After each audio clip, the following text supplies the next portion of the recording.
दुल्हा मिथिला में ऐड के बिका गेलियो। दुल्हा मिथिला में ऐड के बिका गेलियो। आहाँ के बापिया पतित लेला रुपया अधिक। आहाँ के बापिया पतित लेला रुपया अधिक।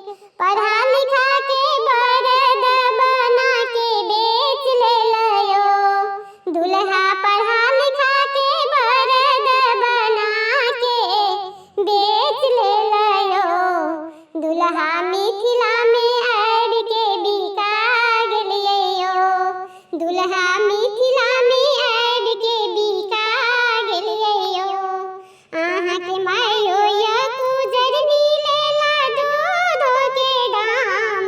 आहाँ के मायो या कुजरनी लेला दूध के दाम।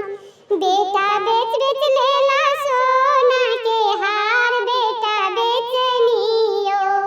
बेटा बेच बेच लेला सोना के हार यो। बेटा बेचनियो। दुल्हा मिथिला में ऐड के बिका गेलियो। दुल्हा मिथिला में ऐड के बिका गेलियो। दुल्हा हमर बाबूजी के हाथ बिकायल छी। हमर बहिन के गुलाम यो ना। दुल्हा हमर बाबूजी के हाथ बिकायल छी। हमर बहिन